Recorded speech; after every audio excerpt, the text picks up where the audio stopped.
All right, everybody. I can't hear you talking, but I'm just gonna let you know I'm gonna get started because I'm gonna leave for the airport and get on a plane, so I will be off camera shortly. But I wanted to introduce Dr. Eli Adashi, who comes to us from Brown University. He went to medical school in Tel Aviv, followed by residency at Tufts University. He then completed a fellowship in reproductive endocrinology and infertility at Johns Hopkins and UCSD. He has been in the faculty of the University of Maryland, University of Utah, and Brown University Medical School. He served as a John A. Dixon endorsed professor and chair at Utah before becoming the Dean of Medicine and Biological Sciences at Brown until, I think, 2008. He is currently a tenured professor at Warren Alfred Medical School, Brown University. He is widely published, has spoken all over the world, and we have the honor of bringing him here today to talk about in vitro gametogenesis, the future of IVF. So welcome, Dr. Adashi. Thank you. My distinct pleasure. And to those of you in the audience, I should say, I have been to your place multiple times, in person, I should say. And I remember your institution fondly. The only reason we are using a Zoom today is because of the flu and a variety of personal circumstances that simply create a problem if I were to contract the flu or a related bug.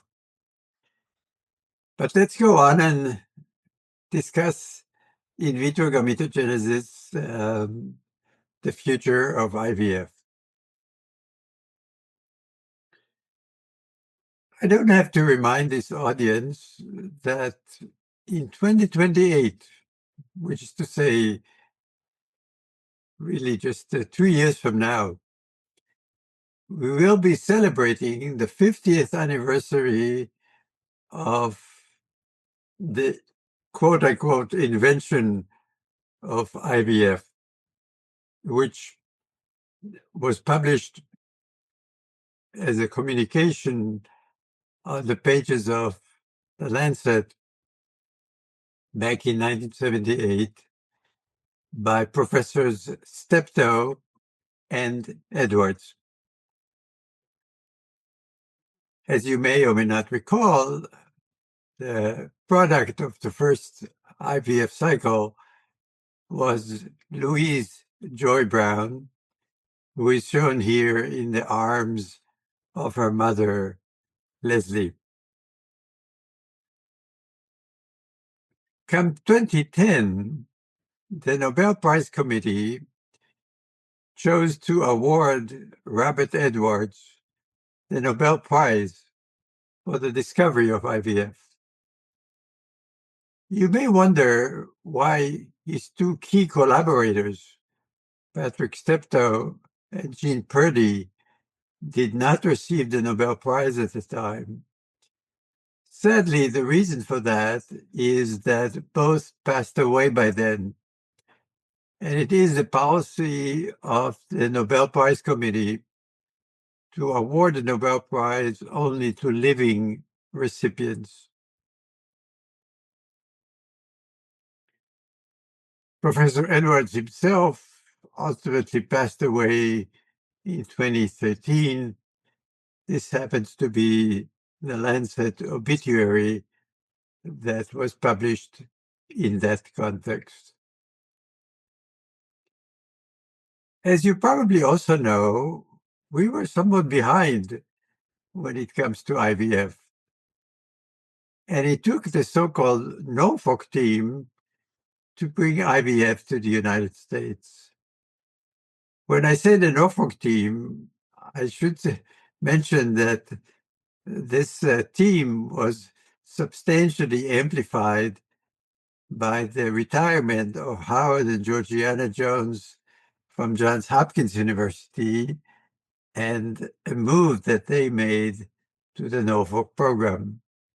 They are shown here at the center of the photograph and clearly were critical in moving IVF forward in the United States. The first American IVF baby, if you will, was born on December the 28th, 1981.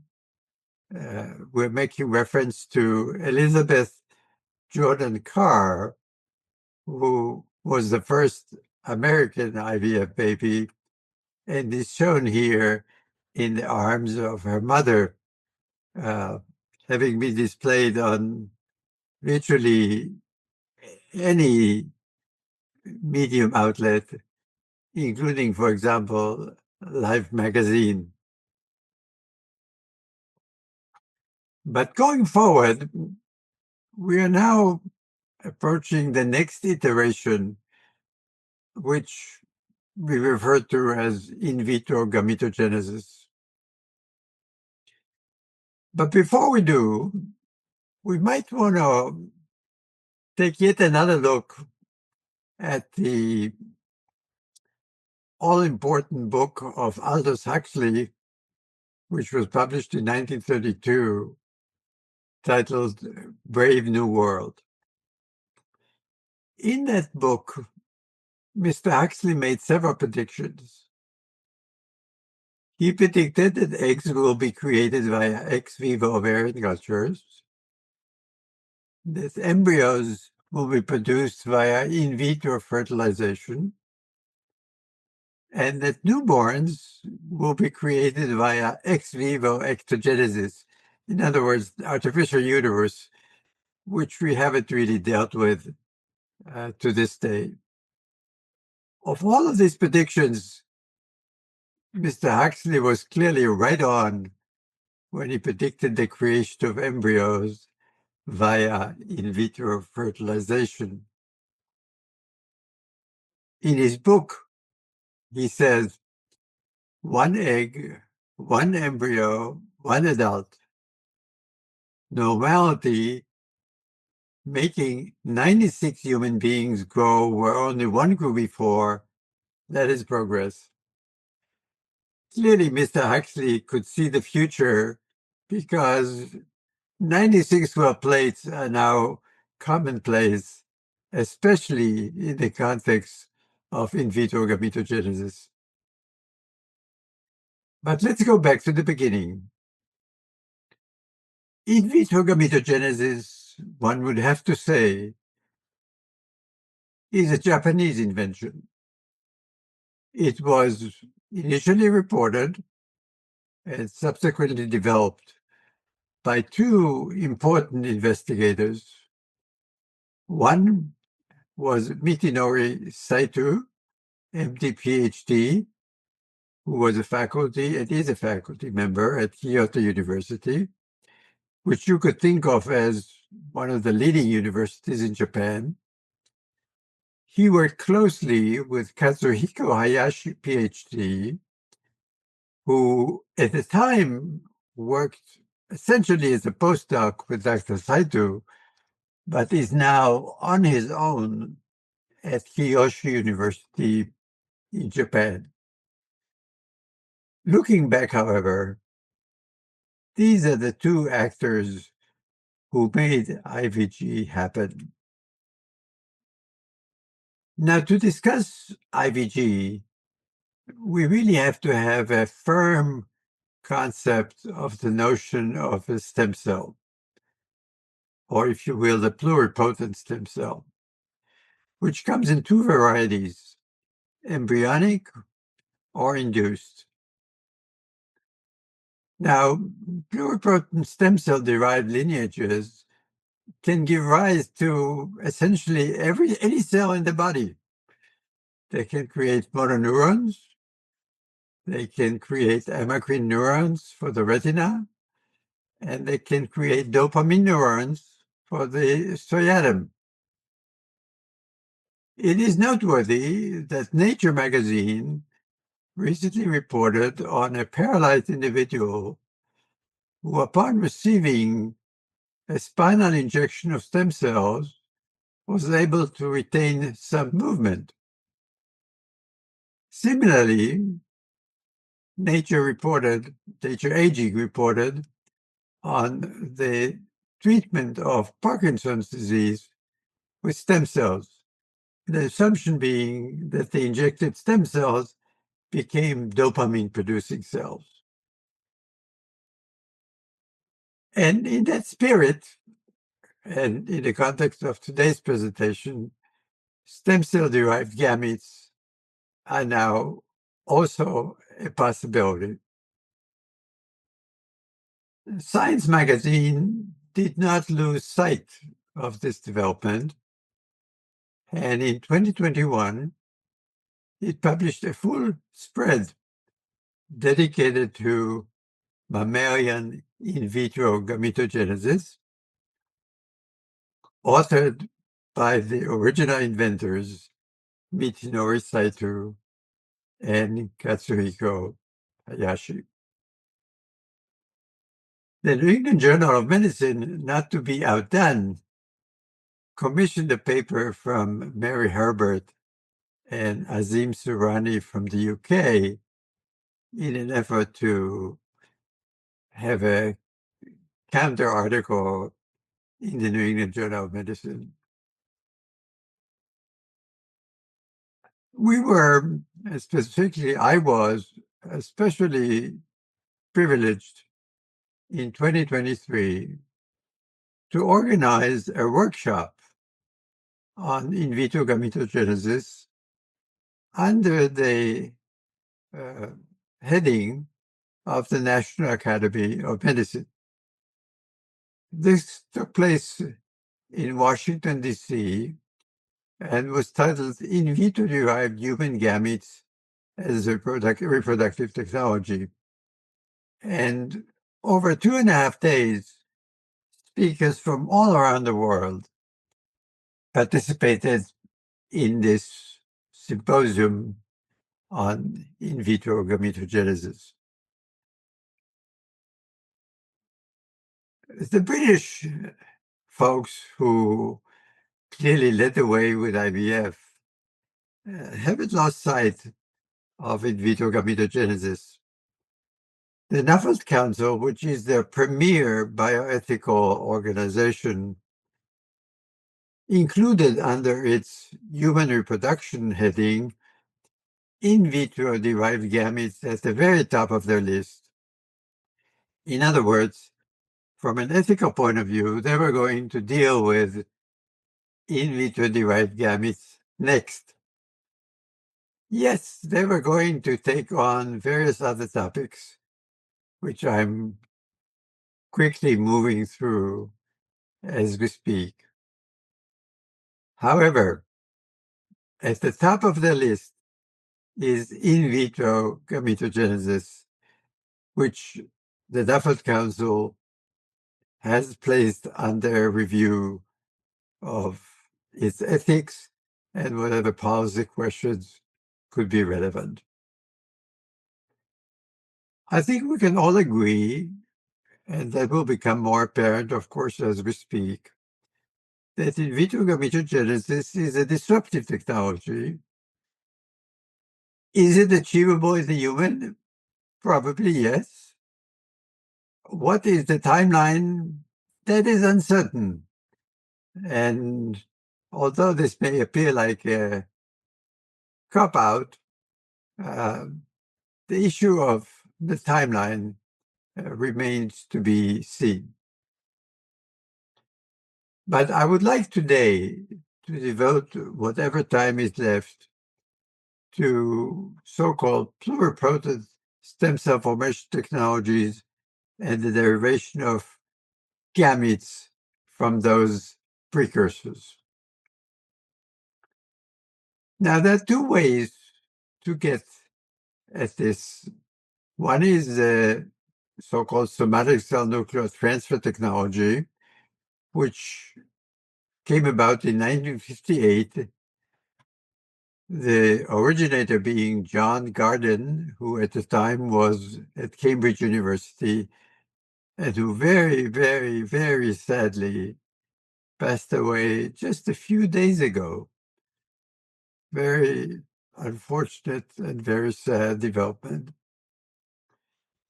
But he proceeded to develop somatic hydroplast, that is to say, a nucleated, in other words, somatic nuclei, that he transfected into an enucleated oocyte to create a quasi-zygote from which he derived embryonic stem cells.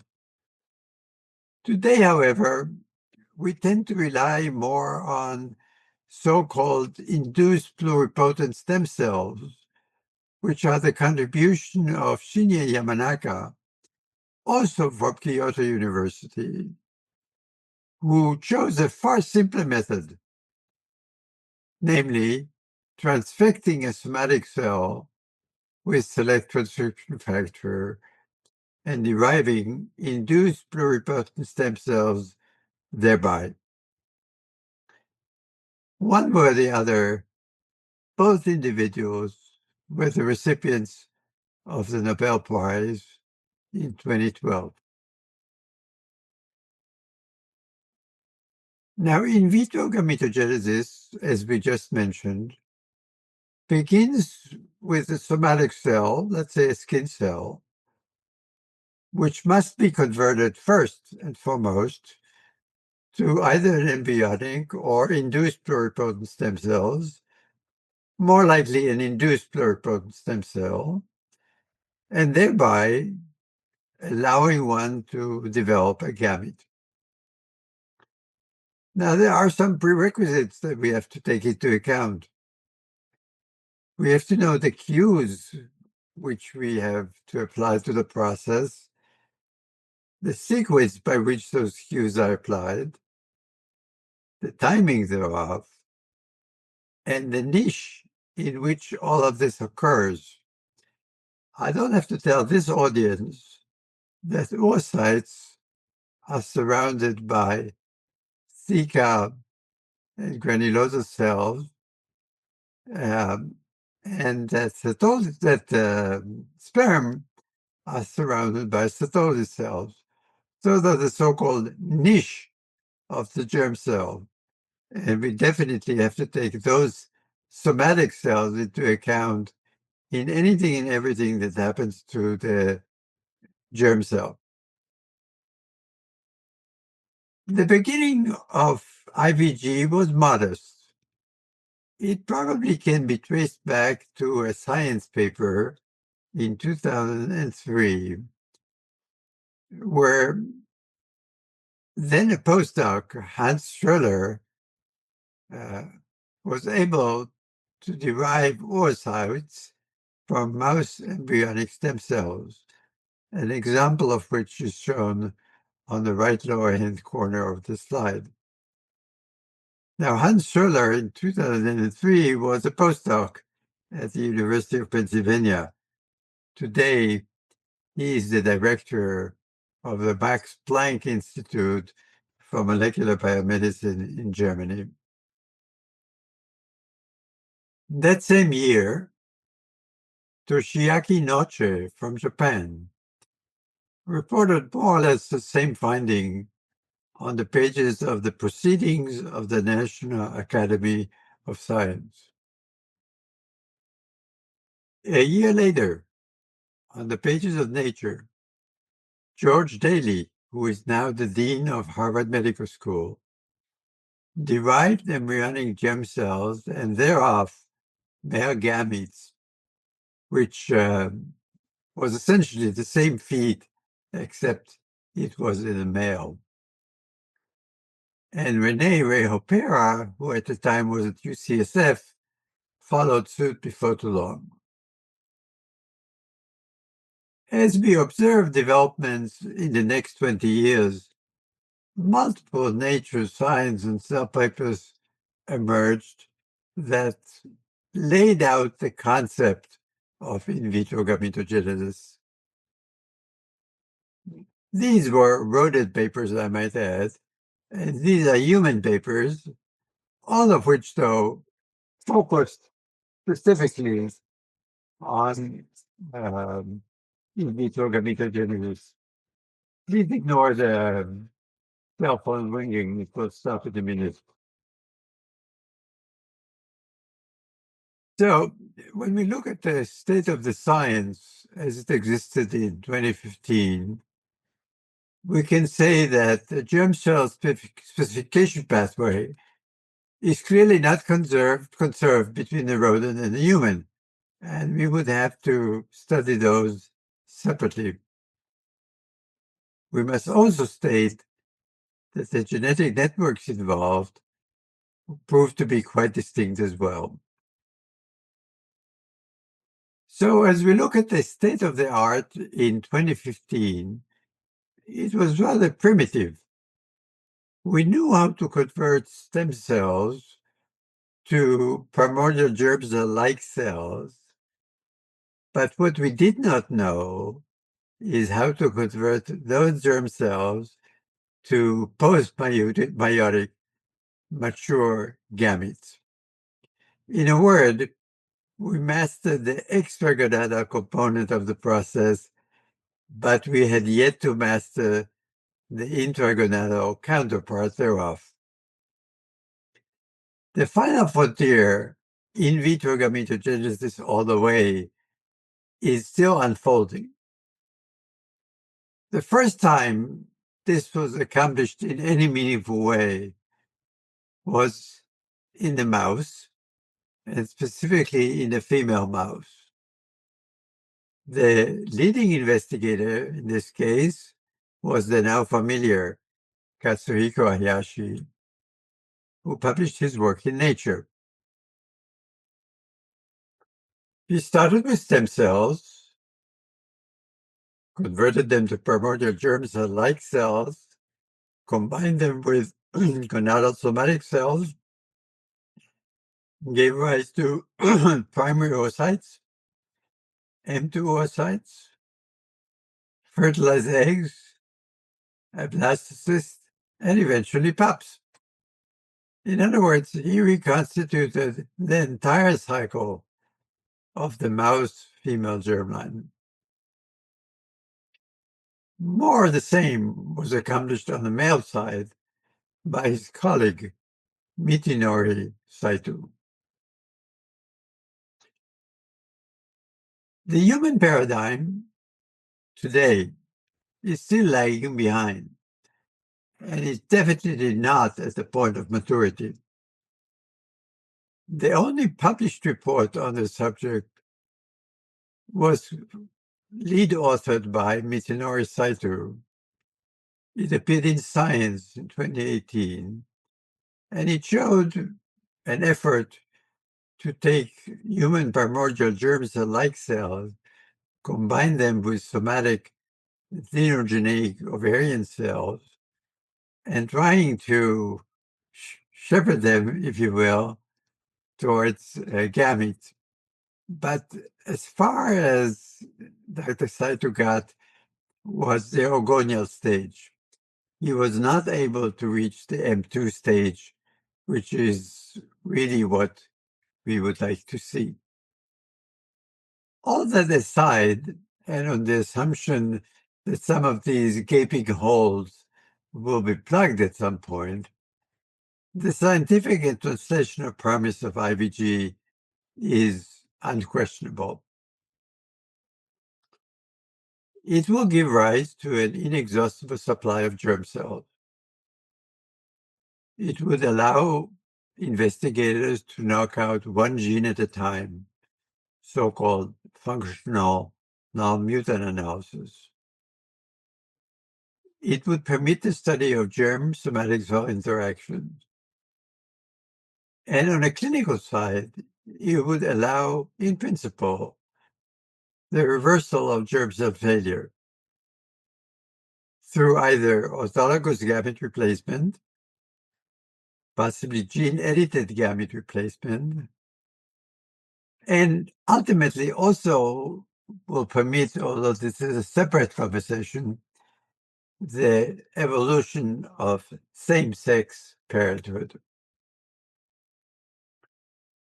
IVF will likely be affected as well. In principle, if all goes according to plan, IVG will eliminate the need in stimulation and egg retrieval. It will do away with gamete donation. It will effectively convert IVF to a laboratory procedure, which will still require endometrial preparation and transfer because an embryo will have to be transferred. And in theory, it could improve affordability and therefore access, since IVF tends to be a costly undertaking. Having said that, and having observed the American genius in jacking up prices, I'm not sure this prediction will hold up. Efforts in this direction are underway as we speak. Shukrat Pitalipov, a leading investigator from Oregon, has already published in February of 2025 on the induction of experimental cell division to generate cells with reduced chromosome ploidy, which is the key for IVG. And other investigators have followed suit. Now, we all recognize that IVG raises an issues of ethics and policy, and the Nuffield Council on Bioethics, which I mentioned earlier, is likely to deal with that. IVG also will need to be regulated, and in the United States, that means regulated by the FDA. So if IVG, if ever to become a reality, once it is fully worked out, it will have to be reviewed by the FDA. Within the FDA, there's an entity called CBER, Centers for Biologic Evaluation and Research, which is likely where this technology will come under scrutiny. CBER will probably further categorize IVG under HCT/Ps, or human cells, tissues, and products. Now, you might wonder, is there anything going on at this time on the commercial side of IVG? And that's definitely to be expected. There is a company in New York called Gamito, which developed a product called Fertilo, which is now which has been approved by the FDA for early phase 3 clinical trials. In other words, it'll be a while before we see the light of day, but clinical trials by at least one company, which is based in the state of New York, are now underway. The hope of Fertil is to shorten the stimulation now required by IVF, that can take maybe 12 days, to something like 3 days.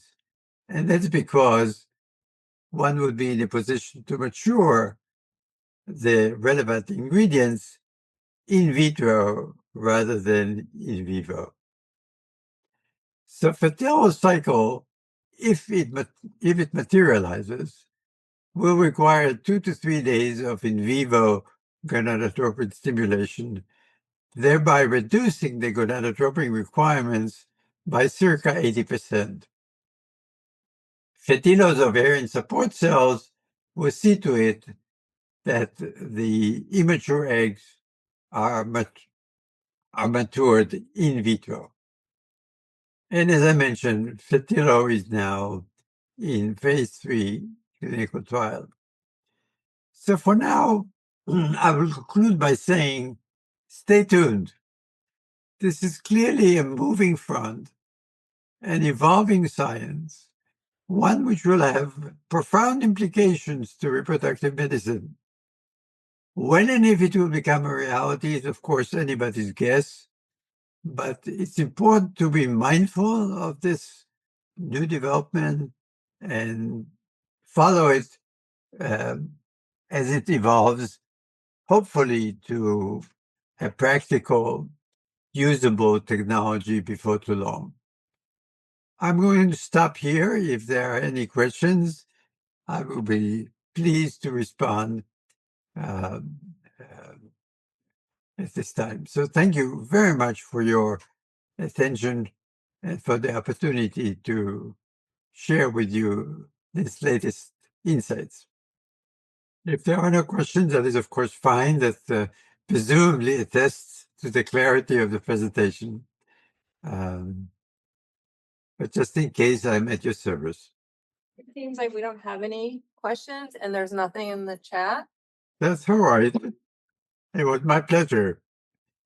Wonderful. Well, thank you so much for presenting. My distinct pleasure. All right. And Have a hopefully good day. Thank you. you all too have the same. So be in touch. Thank you. Thank you. Thank you.